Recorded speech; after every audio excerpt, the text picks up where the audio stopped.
Sahadaki arkadaşlarımızdan daha net detaylı bilgiler alacağız önümüzdeki dakikalarda, ama ifade ettiğimiz gibi çok sayıda artçı sarsıntı yaşandı. Şimdi Birgül Yazıcı arkadaşımız sahada, hemen ona dönelim. Birgül, siz hissettiniz mi Adıyaman'da bu depremi, aktarır mısın bizlere? Depremin ardından 21 gün geçmesine rağmen çeşitli sarsıntılar devam ediyor. Artçı sarsıntılar devam ediyor. Adıyaman'dan son duruma ilişkin detayları aktarmak için farklı noktalara hareket halindeyiz sürekli. Biz de bu depremi şiddetli olarak hissettik. Aslında artçı depremleri hissedebiliyoruz ama bunun şiddetinin daha büyük olduğunu tahmin ediyoruz. Hemen AFAD tarafından bir resmi açıklama gelmese de hali hazırda araçlarımız içinde bu şiddetli depremi hissedebildiğimizi söyleyebiliriz. Bulunduğumuz nokta Adıyaman Üniversitesi'nin içinde bulunan çadırların kurulu olduğu bir nokta. Gündüz saati olduğu için, elbette özellikle de öğlen yemeği saati olduğu için çadırların içinde hiç kimse yoktu. Dolayısıyla burada bir kargaşa yaşanmadı. Fakat biz araçlarımızın içinde bu depremin şiddetini hissettik maalesef ki.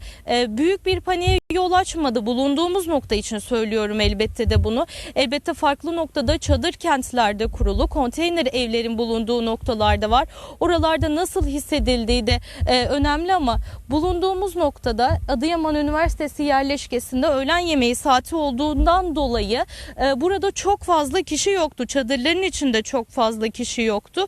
Bu yüzden de büyük bir panik havası Adıyaman Üniversitesi yerleşkesinde yaşanmadı. Biz araç içinde olmamıza rağmen bu depremi şiddetli bir şekilde hissettik. Hemen araçlarımızdan ayrılarak ilk durum hakkında bilgi verebilmek için yayın yapacağımız noktaya ulaşmaya çalıştık. AFAD tarafından resmi bir bilgi gelmesini bekliyoruz. AFAD tarafından bu açıklamalar yapılıyor elbette.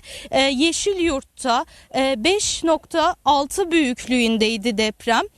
AFAD tarafından yapılan bu açıklama, depremin 5.6 büyüklüğünde Malatya Yeşilyurt merkezli olduğu açıklandı ama Adıyaman merkezde olmamıza rağmen bu depremi çok şiddetli bir şekilde hissettik. Tekrar etmek istiyorum. Resmi açıklama AFAD'dan yapıldı.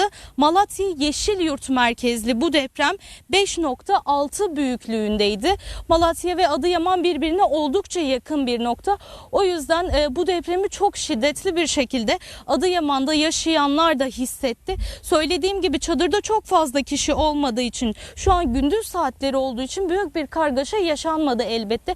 Çünkü yemek dağıtım noktalarında insanlar öğlen yemeği telaşındalardı. Çadırlarda değillerdi.